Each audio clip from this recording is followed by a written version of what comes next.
yéen ñëpp gis ngeen nu muy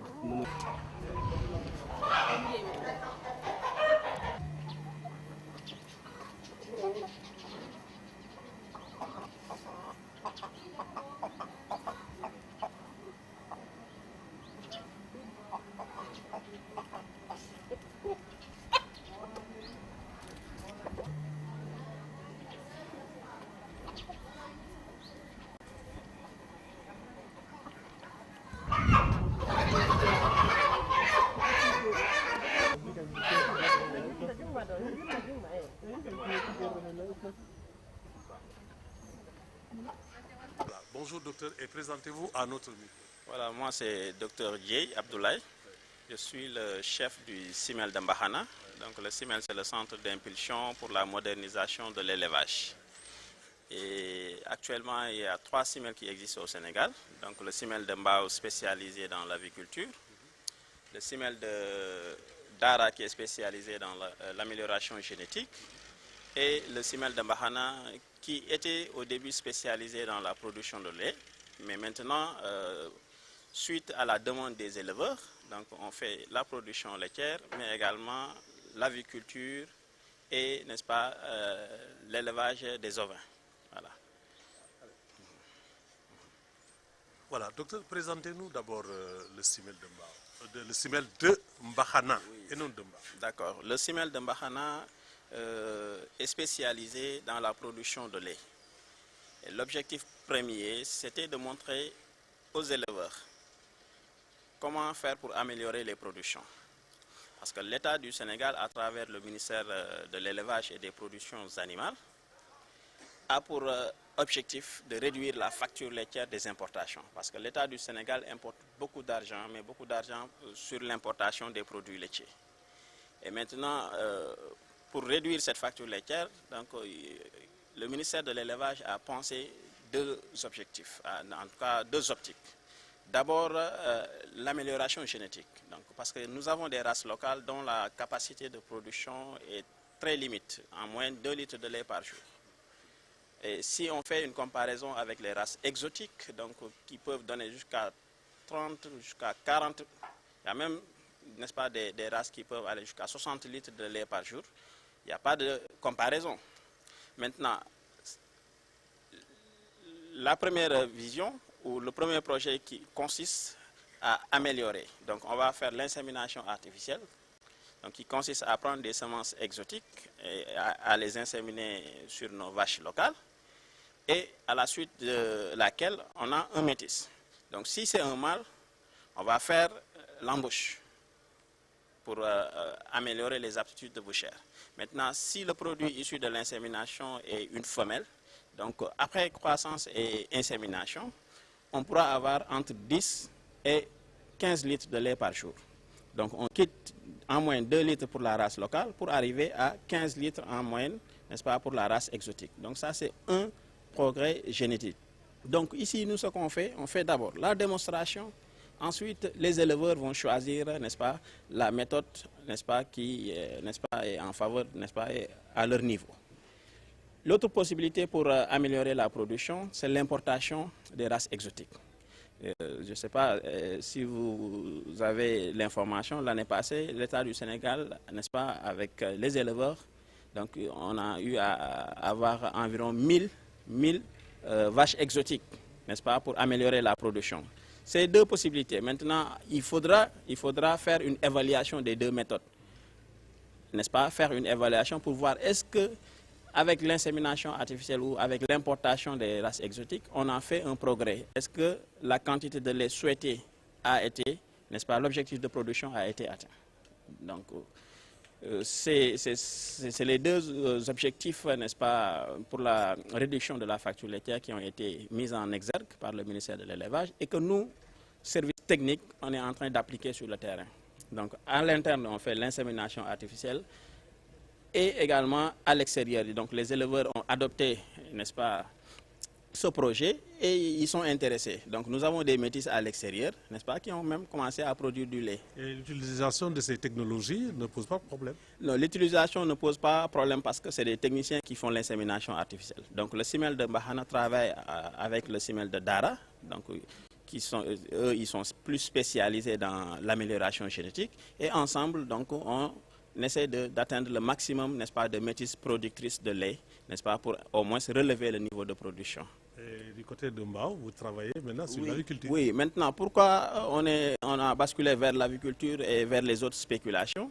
Quand on part voir les éleveurs, on leur parle de l'élevage des bovins, des vaches à inséminer. Certains vont vous dire que voilà, le projet est important, mais nous n'avons pas de vaches à inséminer. Donc, du coup, ils vont vous dire, voilà, donc moi j'ai une brebis et ce qui m'intéresse, c'est de faire l'amélioration de la race ovine. Donc, ce qui nous a poussé à acheter, n'est-ce pas, un géniteur, un couple de moutons ladou. Et avec la femelle, on a la multiplication du noyau pur. Et avec, n'est-ce pas, la race, avec le géniteur même, on peut faire des métissages au niveau des villages.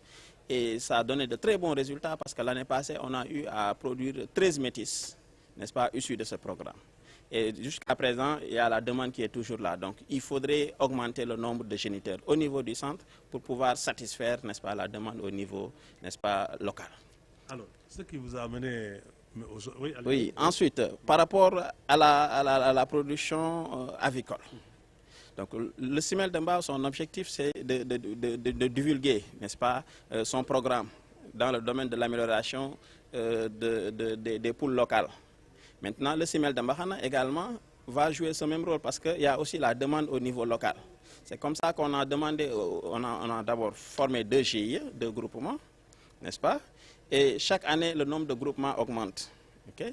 On leur demande d'acheter 4, voire 7 poules locales et nous, on leur donne le géniteur qui est, n'est-ce pas, une race exotique. Et pour les organiser, on demande à chaque dame, à chaque femme, avant de prendre un coq, de donner 5 000. Et ces 5 000 se retrouvent dans leur caisse. Donc, en quelque sorte, ils ne dépensent pas. Nous, on ne vend pas l'argent, on vend pas les coqs pour eux. N'est-ce pas? Et maintenant, je disais tout à l'heure, si on doit évaluer le CIMEL de Mbahana, c'est par l'aviculture familiale. Parce que c'est un projet qui a donné de très bons résultats. Donnez-nous les grandes lignes de ces résultats. Voilà, donc par rapport à, n'est-ce pas, il suffit, quand on donne, n'est-ce pas, un coq à une dame, donc il y a un certain nombre de... Mais il faut nous présenter d'abord ce projet. Ce projet aviculture familiale. Aviculture familiale. Oui. Donc vous savez, dans le domaine de l'élevage, il y a l'élevage extensif et il y a l'élevage semi-intensif. Donc nous, on fait l'élevage semi-intensif. Pourquoi semi-intensif? Parce que nous avons pris, n'est-ce pas, des géniteurs qui sont de race exotique, que nous avons voulu croiser, n'est-ce pas, ou que nous voulons croiser avec des races locales. Donc quand on fait le croisement, on améliore aussi bien l'aptitude bouchère, c'est-à-dire c'est des sujets qui seront beaucoup plus lourds, n'est-ce pas, que d'habitude, mais également par rapport à la quantité d'œufs obtenus. Donc on améliore la production de façon générale. Et maintenant, c'est ce qu'on a proposé à ces dames-là et elles ont adhéré au projet. Mais 1 an, 2 ans après, on a fait une évaluation pour voir est-ce qu'en réalité ce projet marche bien. Effectivement, c'est un projet qui marche, mais avec des contraintes. Et parmi ces contraintes, on a soulevé beaucoup de mortalité chez les poussins, chez les sujets adultes. Et, n'est-ce pas, des mortalités qui étaient souvent dues soit à des maladies, mais le plus souvent c'est à cause des prédateurs. Il y a beaucoup de prédateurs dans la zone. C'est là que nous avons pensé à trouver, n'est-ce pas, des solutions par la construction de poulaillers. Et c'est là que le ministère de l'élevage est venu avec le CIMEL de Mbao pour participer, n'est-ce pas, à l'appui pour la construction des poulaillers permettant, n'est-ce pas, à ces sujets d'être à l'abri et d'optimiser, n'est-ce pas, la production. Alors aujourd'hui, quelle est un peu la participation de la population dans ce projet? Oui. Au début, c'était seulement quelques villages. Mais maintenant, on est allé jusqu'à Pal, jusqu'à Diama, hein, et de l'autre côté vers Ndiol. Donc c'est pour dire qu'à chaque fois, les gens nous interpellent par rapport à ce projet. Mais maintenant, est-ce que le CIMEL aura les moyens, n'est-ce pas, de pouvoir couvrir, n'est-ce pas, toute cette superficie? Donc c'est une question qu'on peut se poser également. Oui. Et aujourd'hui, les résultats sont satisfaisants. Oui, c'est pourquoi je dis que si on doit évaluer le CIMEL de Mbaxana, ce n'est pas par la production laitière, mais par l'aviculture familiale. Voilà. Et ce projet, aujourd'hui, vous êtes en formation, n'est-ce pas, d'acteurs? Bien sûr, Oui. bien sûr. Alors, quels sont les modules que vous êtes en train de dispenser ici? D'abord, pourquoi la formation? Donc, je pense qu'on ne peut pas faire... Donc, c'est un centre de démonstration et de formation. On démontre pour montrer ce qui est possible et ce qui n'est pas possible. Et ensuite, on forme, avant, n'est-ce pas, de passer à l'application, à l'acte. Donc, nous, on a organisé avec le CIMEL de Mbao une session de formation. On l'avait déjà fait l'année passée, donc, où on a parlé, on a fait les généralités autour, n'est-ce pas, de la conduite d'élevage. Et la session de formation d'aujourd'hui porte sur ou a un objectif qui consiste à initier les participants sur les bonnes pratiques, n'est-ce pas, dans le domaine de l'aviculture.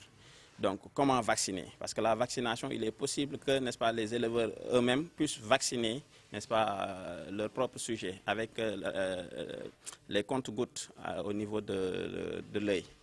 Ensuite, il faudrait les former sur le rationnement.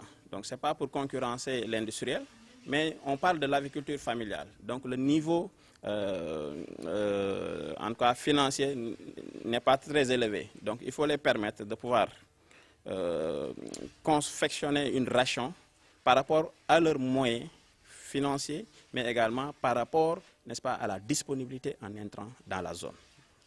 Ensuite, une autre portion dans la formation, c'est de les montrer comment on fait le mirage. Parce qu'on fait l'aviculture, l'objectif c'est de produire des œufs et les œufs devront être couvés. Quels sont les œufs qu'on peut couver? Est-ce que les œufs contiennent de l'embryon?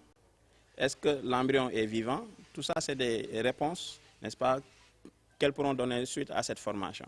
Et en dernier lieu, si le temps nous le permet, on va très rapidement faire ce qu'on appelle le sexage. N'est-ce pas? Comment identifier les poussins mâles et femelles, n'est-ce pas? Pour que prochainement, quand un éleveur a envie d'acheter uniquement des poussins femelles, qu'au moins les 98% soient des femelles. Et s'il y a un message important?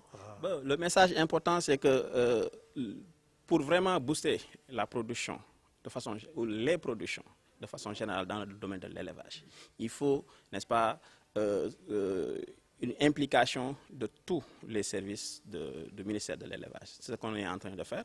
Par exemple, le CIMEL de Mbao, c'est à Dakar, le CIMEL de Mbaxana, c'est à Saint-Louis. Donc, pour réussir ce projet d'agriculture familiale, il faudrait, comme ce qui se fait, n'est-ce pas, une collaboration entre, n'est-ce pas, les services techniques. Maintenant, tant que c'est dispersé, on ne va jamais atteindre, n'est-ce pas, nos résultats, on va jamais atteindre, n'est-ce pas, les objectifs fixés. Donc, pour atteindre ces objectifs, il faut qu'on soit réunis, n'est-ce pas, et puis, bon, qu'on ait la même vision. Voilà. Je vous remercie, docteur. C'est moi qui vous remercie. Léegi tënkal ma tuuti ci wolof rek seen jotaay bi fii tey lan moo ko. waaw jotaay bi fii dañuy def formation ci côté yarum ganaar mais yarum ganaar bi ci wàllu loo xam ni dafa nekk ci diggante lu traditionnel aada ak lu moderne donc loolu moom mooy jotaay bi donc ñu jàngal ñi nga xamante ne ñoom ñooy participer naka la ñuy ñaqee ganaar parce que ñaq ganaar bi am na côté boo xam ne du piqûre ay toqantal lay doon ci bët donc ñoom war nañ ko mën a defal seen bopp pour que ñoom ñu mën a aar seen ginaar yi ci wàllu feebar donc suñu jógee ci loolu dinañ leen former ci nu ñu mën a defaree aliment léegi li ma ko waxee defar aliment bi nag du dem diirante mbagg ak industriel bi mais c'est pour ñoom ñi nga xamante ne ñooy def avec élevage traditionnel bi semi traditionnel ñu mën a defaral seen bopp aliment te seen poste du ci sonn loolu ba pare ñu am li ñu bëgg ci résultat leneen li ñu mën a def mooy bu fekkee tamit am nañ temps bi may nañu ko ñoom bu ñu gisee nen parce que comme seen ginaar yi dañuy nen ñu mën a xam nen bi est-ce que am na cuuc wala amul cuuc parce que da ngay gis ku boofal lu yàgg nen bi yàqu na bu yàgg wala amul dara moom mu continuer di boof rek loolu c'est pas important c'est pas intéressant et leneen lu mujj li moom mooy xool ba xam mën nañu ràññee cuuc bu góor ak cuuc bu jigéen waaw su amee su ko temps bi mayee waaw. ñaata nit ngeen fi dajale te pour loolu. waaw formation bi nag convoqué nañ 50 nit parce que dañ koo limité parce que ñi bokk ci liggéey bi yëpp suñu fi naroon ñëw defe naa duñu fi xaj. gis nañ ne jigéen ñi ñoo bari. waaw jigéen ñi nag ñoom ñoo gën a bari parce que ñoom la ñuy defal. parce que seen ministre jigéen la moo tax. du loolu sax mais jigéen ñi dañu nekk ay jàmbaar rek ci liggéey waaw waaye ginnaaw jigéen bu nekk góor a ngi ci. waaw du ma wax inverse bi quoi. léegi nag ban message nga yëkkati jëmale ko si ñoom pour que kenn ku ne. waaw message bi may yëkkati pour ñoom moom mooy vraiment ñu jàpp ni projet la ñu nekk te projet day jeex. donc ñaataat la projet bi fixé wuñu durée bi mais projet moom nañ jàpp ni day jeex rek. ok donc ñoom il faut que ñu mën a continuer même su projet bi jeexee ñoom ñu mën a continuer waruñoo xaar centre bi ci dara donc beneen lu may lancer nag beneen appel bu may lancer mooy il faudrait que service technique yëpp ñuy liggéey ci wàllu élevage ñu lëkkaloo mën a dóorandoo parce que loolu moom mooy tax dóor bi am doole. xëccandoo dóorandoo suñ ko defee rek léegi lépp daal di sotti. surtout bu séeréer yi dóoree pël yi. waaw séeréer waaw yëpp ci biir rek séeréer ak pël ak yëpp ci biir rek ndax séeréer yi ak pël yi ñoom ñëpp ñoo bokk def formation bi ah. voilà ñu ngi leen di sant bu baax di leen jërëjëf.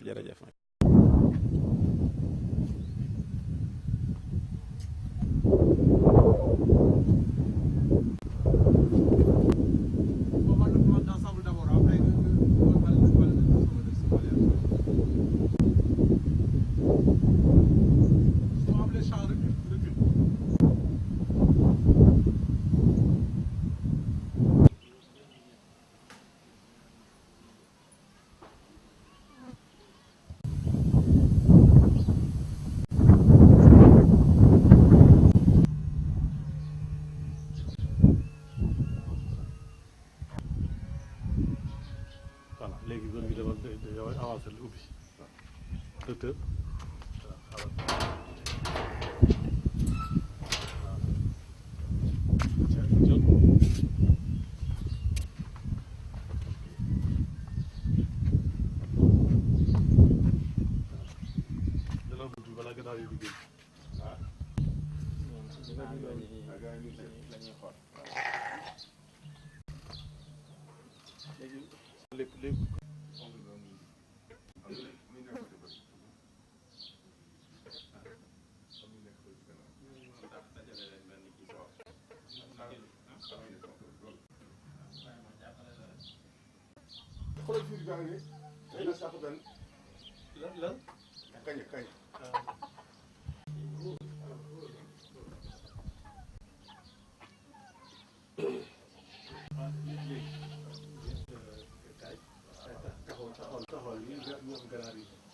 am na yéen yu nekk woon si gannaaw sax.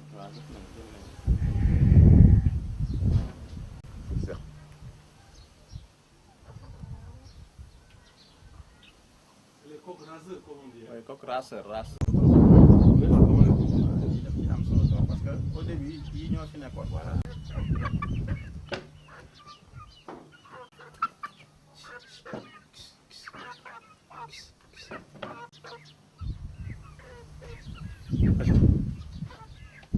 Bravo. Bravo. Allez, chut, allez.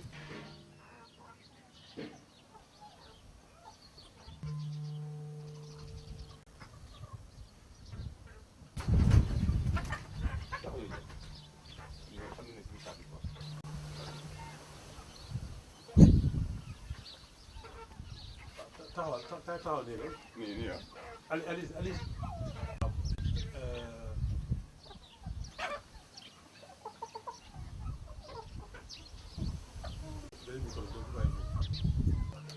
voilà góor gi. présenté yow yaay kan. waaw. man maay Issa Ba. Issa Ba waaw. kuy Issa Ba. Issa Ba Mbaxana la dëkk. waaw. juddoo Mbaxana bàyyam fekk baax Mbaxana ndeyam fekk baax Mbaxana. waaw. mooy doomu séeréer daal su Mbaxana. waaw. ndax Jalil Ba moom mu jur ak Basiru Mbodj. waaw. yàlla def nañu yëpp làqu nañu suuf. man maa fi nekk. nekkoon si mbirum transport affaire oto laa nekkoon di daw Dakar Saint-Louis ak Fouta te bu mu si génne et am allocation familiale am retraite transporteur laa woon et léegi nag ma yëngu si ganaar ak xar ak nag faj sama soxla yàlla def nag ma tas ñu baax itam muy waa élevage ñu dimbali mu te ñoo xam ne liggéeykat laa ñu ba fi gis ngune ganaar yi ñu ne kii de ko ko jàppale dana dem ñu taw xam mu bâtiment bi nekk na million ak lu topp et man nag mënu lu sant leen gërëm leen et mooy but ndimbal nag lu ma gën dimbali si lii rek mooy sama doléance ndax dugub bi ma jënd ak bref beeg ñëpp beeg yëpp charge te nag mel yàlla baax na léeg-léeg ma toog ba yàgg jaay amoon naa fi ay naat sax mais dama leen jaay ndax jamono mu naqadi pour mu si mu récupérer jël copine yi encore temps yi passé pal léegi nag yàlla indi leen fi ngeen di ay julit mooy sàkku ndimbal ko mu dimbali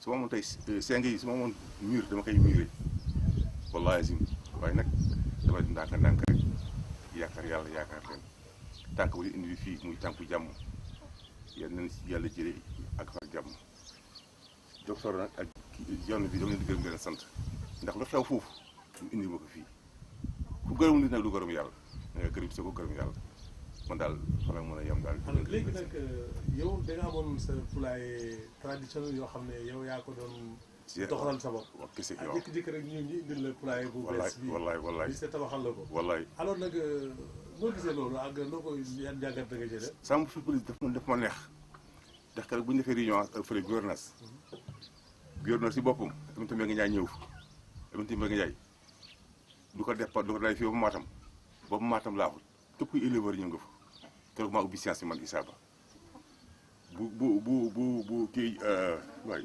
nu mu tuddee kii bi gouverneur tur jàppoon naa turam ñaan bu am tamit nga jaay ne kuy wax kuy ubbi science bi man maa jóg daal sama loxo ñaan si kàttan yàlla bi plus de 1000 personnes man leen maa ngi nuyu mboolem di leen sant di leen gërëm lu may ñaan mooy ñëpp affaire élevage nag la doon wax mais man ganaar moo ma intéressé si ganaar laa nekk di si yëngatu bu fi ma toog saa yëngatu waaye indi ma xéwal boo xam ne grâce à lui waa élevage Mbaxana ñoo ma dimbali comme poulailler bi tamit nga jaay rek mënu ma ko fay te wóor na ma ni poulailler bi su doon tey am na ay porte nekk laa koy def ndax fondement bi profondeur bi nekk na 1,50 m profondeur bi suuf pour kañ yi bañ dugg si biir ki ko doon liggéey am na fi au moins xanaa 15 jours xam nga 20 jours pour fondement bi rek et tamit ma ngi ñaan rek lu ma lay ñaan mooy su suma kenn ku dul yàlla ak yéen tamit sama ñaari waajur dama bëgg a dimbali si financement yore central yi ndax dama si bëgg a dem màkk yóbbu naa ko dama si bëgg a dem màkk waaye xam nga jamono bi il faut am ku la dimbali soo ko amulee foo waxee fa lay yem. mais tey ganaar yi tey yow gis nga sa bopp bu baax a baax ci projet bi. bu baax te mu ngi lay jàppale. ak mooy jàppale si njaboot ci wérgu yaram bi ak yëpp ak yëpp. léeg-léeg ma jël ay nañ nii léeg-léeg ma jël baxan léeg-léeg ma jaay léeg-léeg ñu nekk fi bu ñu bëre su ma gisee ku jënd ma jaay waaye nag yoo nga xam ne dañoo nen ak yoo xam ne ñoo ñooy produit yooyu du mu leen jaay waaye daal xam naa daal gis naa sama bopp daal ndax sawar naa si te mën naa toog bañ def dara te maa ngi si yëngatu waaw nag yi ma am tey grâce à ganaar yaa tam am ko waaw donc bëgg mu gën a yokk loolu daal laa bëgg. waaw léegi mën nga def de toute synthèse en français. man nag bu France c'est un tour de naa si làkk tuuti. Parce que grâce à vous, surtout à cette grâce-là, Dr Dieye et John, vraiment ça me fait plaisir de venir ici. Et il m'a fait beaucoup d'occasions pour avoir cette poulailler-là. Bon, les coqs, tout ça m'intéresse parce qu'ils sont débutants et ils n'ont rien, mais il est bien. Et je vous remercie beaucoup, vraiment. Alors, ce projet, est-ce que vous vous retrouvez là-dedans, ce projet familier d'aviculture familiale? Est-ce que vous vous retrouvez là-dedans? Ça veut dire que... Est-ce que ce projet vous apporte beaucoup de choses, de bien? Ce projet vous apporte beaucoup de bien? Bien de voir. Oui. Oui, ça me fait plaisir. Alors, je sais que mais je suis un peu faible, j'ai pas le moyen, oui, c'est pour cela quoi. C'est pas le moyen. Mais ce que vous avez pour le moment, en tout cas, ça vous aide à vous... Voilà, ça me fait maintenant, ça me fait plaisir quoi. Voilà. J'ai demandé Dieu pour augmenter mon poulailler là. Voilà. Merci M. Ba. Okay. Merci beaucoup. Voilà.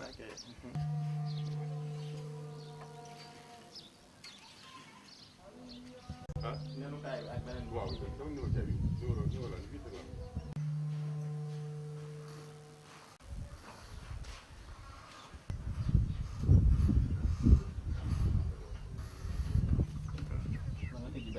ubbi si benn ni ma carte waaw.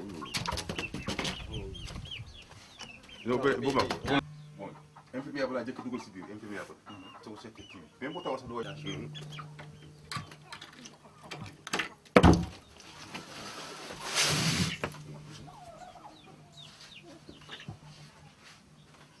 da ngay am temps yoo xam ne dañoo bëgg sot am temps yoo xam ne nga expliquer. boobu. waaw. moo ko.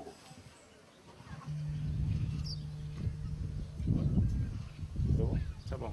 Ok. Voilà. Bon, maintenant, vous rentrez là-dedans. Khalid, dites-nous.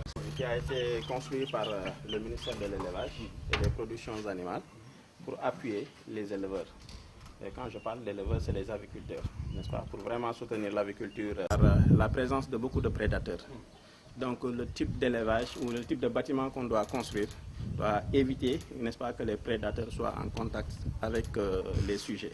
Donc c'est pourquoi dans un premier temps, nous avons essayé de créer une aire d'exercice, n'est-ce pas, pour les sujets. Donc quand vous regardez, vous allez voir que les sujets vont se promener tout autour de cette aire. Ensuite, nous avons essayé de compartimenter, avoir 2 compartiments, n'est-ce pas, pour les sujets. Et chaque compartiment est caractéristique. Il y a un compartiment où on va mettre uniquement les races locales et un coq raceur. Et un autre compartiment de l'autre côté pour, n'est-ce pas, les races métissées. Maintenant, quand vous rentrez à l'intérieur du poulailler, nous avons des pondoirs à l'intérieur. Donc les poules pour pondre les œufs. Et derrière, donc pour chaque compartiment, nous avons 2 pondoirs. Et autre chose également, c'est bon, hein? Donc autre chose également, nous avons conçu le bâtiment en hauteur. Pourquoi? Parce que ça va permettre ou faciliter le nettoyage. Parce que si la personne doit se courber pour nettoyer, c'est pas facile. Donc maintenant, si on a une certaine hauteur, ça va faciliter le nettoyage et l'entretien. De même que, n'est-ce pas, la peinture au niveau des murs. Bon, certains ont pensé que c'était des bâtiments pour les humains, mais également les poules, les poussins ont besoin vraiment de bâtiments de qualité quand même pour pouvoir s'épanouir. Parce qu'il y a ce qu'on appelle le bien-être animal et il faut inclure tout ça pour vraiment donner vraiment une punch, donc je sais pas, donner La santé. non pas la santé, il faut mettre l'accent. Il faut mettre l'accent sur le projet, n'est-ce pas? C'est pas une petite chose. Quand vous regardez également au niveau des fenêtres, donc vous allez voir que c'est pas de grillage de faible intensité, parce que c'est toujours pour lutter contre les prédateurs. Maintenant, on va avoir des pondoirs. Donc c'est des pondoirs. Donc les poules qui sont à l'intérieur vont pondre ici. Hein, de couver, donc les sujets après 21 jours. La couvaison va durer 21 jours. Ensuite, il y aura une éclosion et les poussins vont se retrouver à l'intérieur de cette poussinière avec leur maman, okay, avec leur mère. Donc c'est pourquoi nous avons une porte ici. Nous avons une porte ici. Donc les poussins sont accompagnés de leur mère pour les apprendre à manger, n'est-ce pas? Et également à fuir les dangers.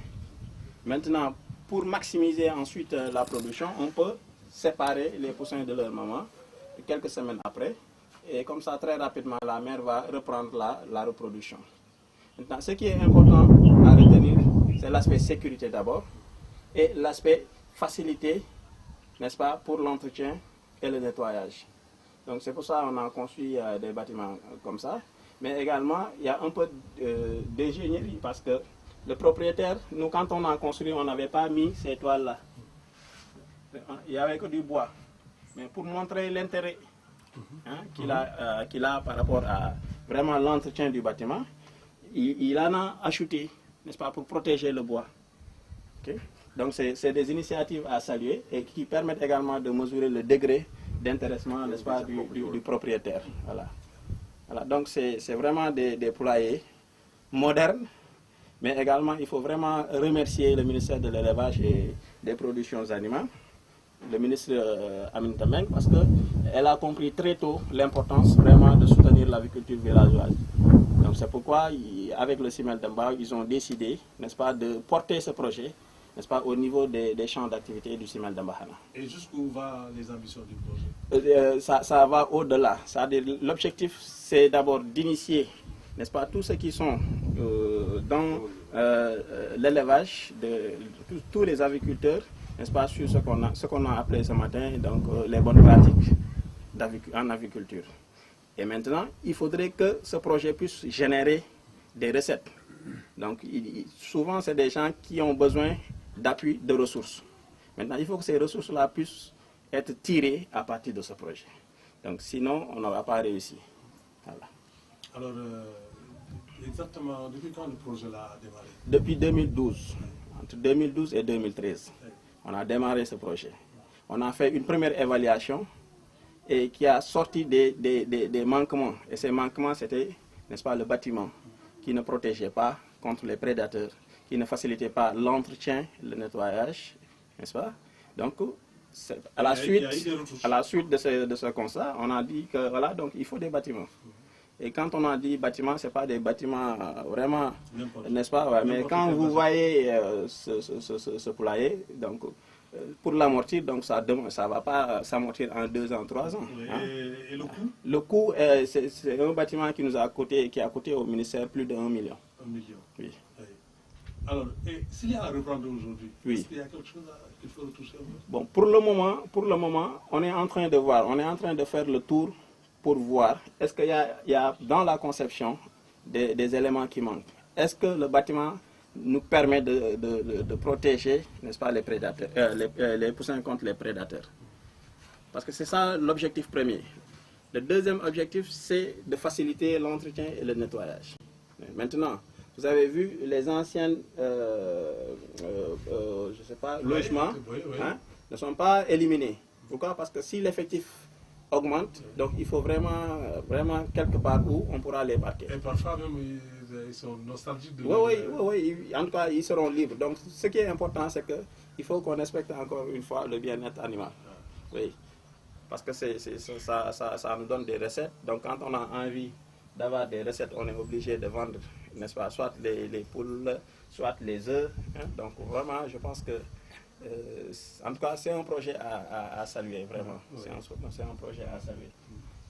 Et alors, ils n'ont pas également, je pense, que regretté d'avoir être impliqués dans ça. Ce que j'ai oublié de dire, c'est que pour la construction de poulaillers, les gens ciblés, c'est pas parce qu'on connaît telle personne ou telle personne.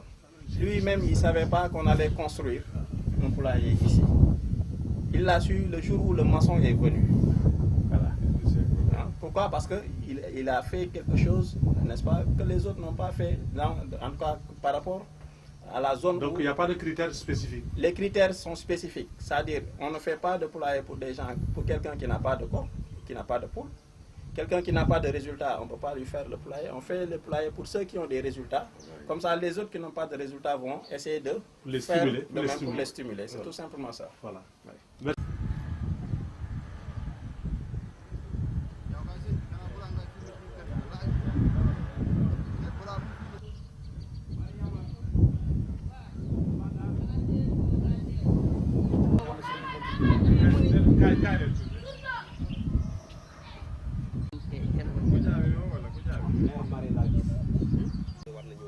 man de léegi la ma xeem lam bi ma wax ni ñu toog ok loolu tax affaire bi jaaxal suma kenn bari man dew ma fen tey maa ngi fii dew ma fen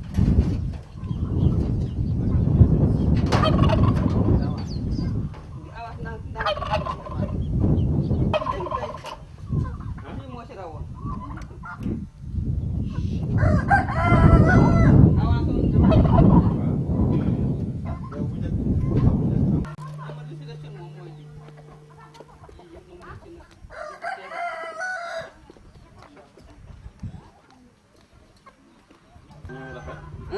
ginaar yi dañuy rafet.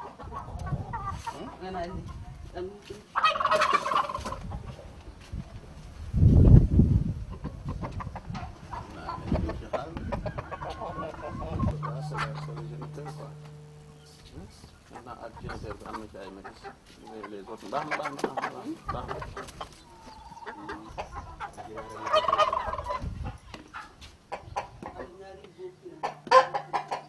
léegi mën nga ñëw comme am na yu bokk mën nga ñëw. parce que métissage yi dañuy dem ba tolloo ak géniteur.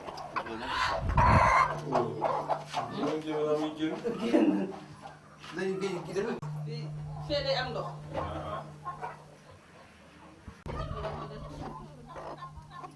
fii nii ci gannaaw. ak yeneen dem na mujj génne fee.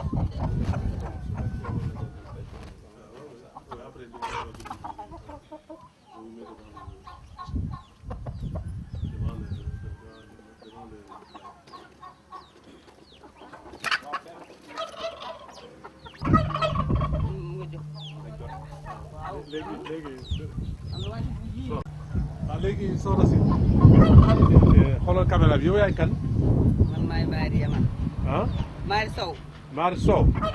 sa dëkk bi nu mu tudd. Barigo. Barigo. waaw. waaw léegi nag yow yaa ngi jëflante ak waa ministère de l'élevage ci projet boo xam ne rek ndimbal njaboot man mun naa ko tuddee noonu. waaw ci wàllu ganaar. waaw. waaw léegi nag ñu bëgg nga wax ñu projet bi yow wax ni tuuti yow ni ngay doxalee say mbir ak yan njàngat nga am ci maanaam. ci projet bi. maa si am jàngat. waaw. ndax bu ñu ñëwee fekk ma yor ay pepp ganaar léegi ñu jàppale ma ba ma am ci ganaar yu bëri macha allah léegi maa ngi liggéey ak ñoom ñu gàppal poulailler la kundu yi daal léegi bu mu nee nii sonn suñu loo tax may avancé nii si ganaar yi. te daal gi nag yaa ngi ci sutur bu baax a baax macha allah lu mu si sutur kay moom. macha allah ba si korité bi macha allah. si laa defar sama korité macha allah suturu si. sama waaj bu ñëwee si lay reer ba suur. kan borom lu neer bi taxaw sa wet. waaw borom weer yi kay. waaw. ah. waaw borom weer yi. ah. waaw. kon bu ñëwee daal di la koy bëggal ba mu kontaan. waaw. waaw lépp jàmm. waaw. sama mbokk beneen bu ñëwee tamit mu bëggal ko ci. waaw. waaw su ñu demee ba jaaxle ren ñu jàpp ci def ren. waaw. waaw. te jàng xale yi aussi ak faj bi yëpp. yëpp. mu ngi la ci jàppale. waaw macha allah. waaw si jàppal bu baax. waaw yow léegi nag looy wax ministre bi nag ak liggéeykat yi. kontaan naa si ñoom maa ngi leen di jërëjëf maa ndax bu xawaaxaat caar. waaw. maa ngi leen di remercier ñoom ñëpp. waaw. maa ngi kontaan si li ma jàppale ba mu am. waaw te nag mais nag xam nga nag kontaan nga trop waaye léegi bu fekkee ne ci lan nga bëgg ñu jàppale la encore. suñu loolu laa bëgg ñu jàppale mu desaay nii. su ma amee daal lu yokku paj ganaar yi ak wàllu aliment loolu daal bëgg naa ñu ma si gën a jàppale ndax loolu mooy su ma amul compte ba paju ganaar yi daal du mën a dem. loolu daal moo la xaw a sonal waaw. ah kon nag tàggul ba. waaw kay weesu ngeen nuyu waa ñi. waaw jërëjëf. jërëjëf. ba defee mu gën a sawar pour déwén ak yeneen at yu ñëw lépp lu ci mën rek pour jàppale liggéey bi. moom de moom bu ko jàppale mu dem ndax xam naa ne sawar. loolu sax loolu moo tax sax mu employé ndax bu sawarul woon la employé moom bu dul woon jàppale bi bu ñëwee fii nit ñi duñu am fu ñuy toog ndax ay ginaar ndax man ñëw naa fi bu yàgg bi ma njëkkee ñëw ci centre bi fii laa bi ma njëkk a ñëw